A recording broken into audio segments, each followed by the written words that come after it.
On a l'unité mobile devant la porte de chambre qui est là. Et du coup, vous avez le patient Covid qui est de l'autre côté ou suspect. Votre unité mobile est là. La porte doit être fermée. Par friction hydroalcoolique en respectant les 7 étapes de la friction.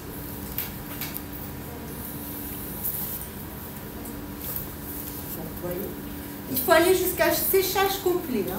On fait... Mettre une charlotte à usage unique.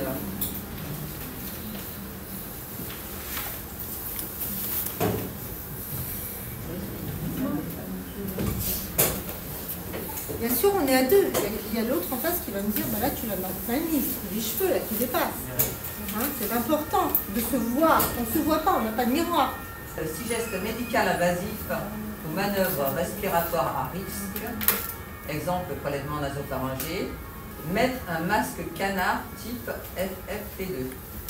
En vérifiant le bon fonctionnement du masque sur le visage, en pinçant la barrette sur le nez et en positionnant les élastiques de maintien sur la charlotte.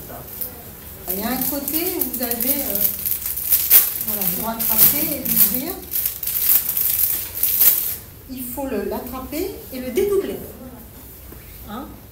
Ça tiendra mieux au visage, ça va permettre de plaquer beaucoup mieux le masque sur le visage. Donc nous avons une barrette métallique, comme les masques chirurgicaux, et en dessous, quelque chose qui va permettre d'envelopper le menton. Donc je vais mettre le masque FFP2. Donc on a 2 élastiques. Moi, en fait, c'est à chacun sa tête. Hein.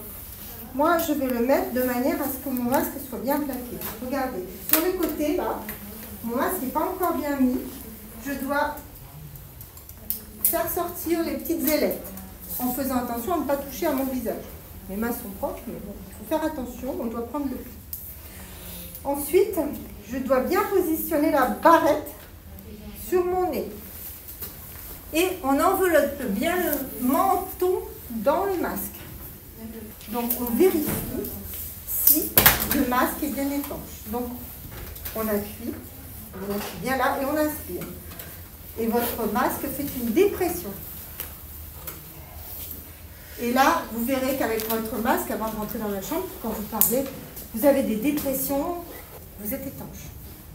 Si ce n'est pas le cas, eh bien, il faut réajuster. 4. Mettre des lunettes de protection. Alors, j'ai mes lunettes, hein. En plus des lunettes de vue. Voilà. Je ne peux pas passer mes lunettes. Je mets les lunettes de protection par-dessus. Les lunettes ne suffisent pas, les lunettes de vue. Hein. Ça ne protège pas. Donc là, je mets mes lunettes. Il faut bien les ajuster. Mettre une surblouse à manches longues à usage unique. Il faut vraiment être bien enveloppé dans la blouse. Parce que je vois souvent des personnes qui mettent des blouses. Et la blouse, elle n'est pas attachée derrière, elle pend devant.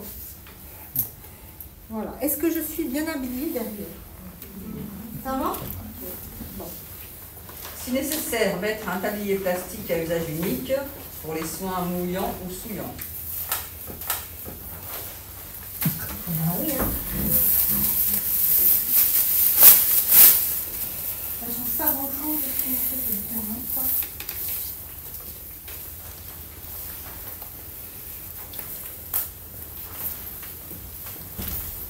Si nécessaire, enfiler des gants non stériles à usage unique par-dessus les poignets de la surblouse.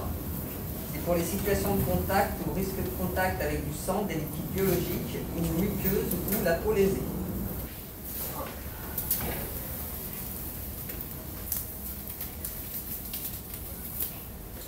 J'ouvre la porte, je rentre dans la chambre, je ferme la porte, je fais mon soin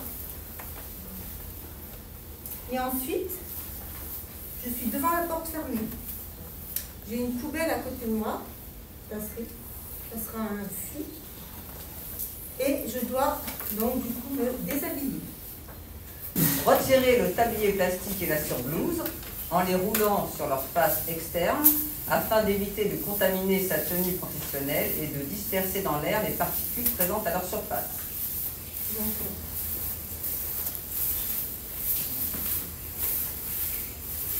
dans la poubelle de la chambre, là,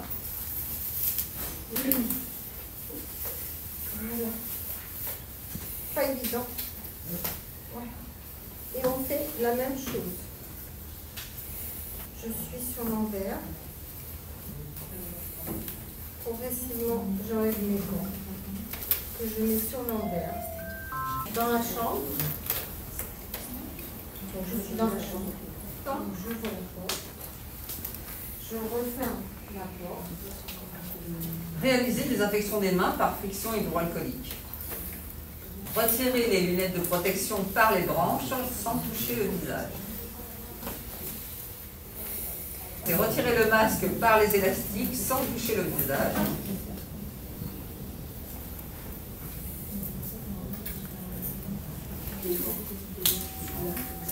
Donc éliminer les déchets en poubelle jaune d'Asri, refermable, et réaliser une désinfection des mains par friction hydroalcoolique.